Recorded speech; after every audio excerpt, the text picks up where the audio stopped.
ভাবছো এটা কি পুরোপুরি নারকেল নাকি অন্য কিছু? চলো দেখে নিই। এটা আসলে একটা ফান পার্ট।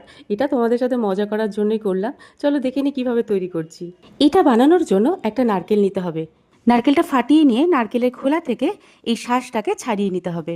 এই কাজটা আমি পারি না, তাই হাজব্যান্ডকে বললাম ছাড়িয়ে দিতে, তাই ও এটা ছাড়িয়ে দিচ্ছে। এই যে নারকেলের শেলটা দেখছো, এটা কিন্তু আমি ফেলে দেবো না, এটা আমার কাজে লাগবে। চলো শেষে দেখাচ্ছি এটা দিয়ে আমি কি করব। এবারে পিলার দিয়ে নারকেলের ব্রাউন পার্টটাকে ফেলে দেব, আর নারকেলটাকে ছোট ছোট টুকরো টুকরো করে কেটে নেব। এই কেটে রাখা নারকেলগুলোকে এবারে ব্লেন্ডারে দিয়ে দেবো, আর সাথে দিয়ে দেবো নারকেলের জলটা।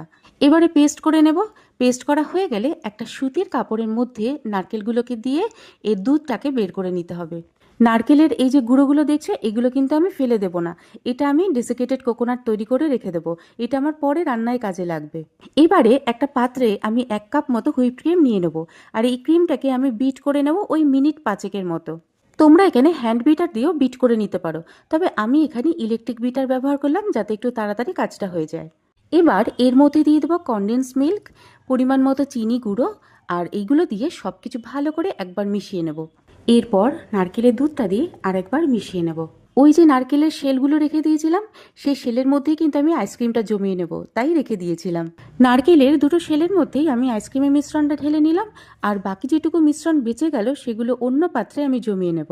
একটা র্যাপিং প্লাস্টিক দিয়ে এই নারকেলের শেলের চারদিকটা আমি মুড়ে দিলাম, আর এটাকে আমি ওভারনাইট ফ্রিজে রেখে দেবো। পরের দিন সকালে আইসক্রিমটা কিন্তু একদম রেডি হয়ে গেছে। ভেতরটা অল্প করে একটু স্কুপ করে নিলাম, যাতে আইসক্রিমটা দেখতে একদম নারকেলের মতোই লাগে।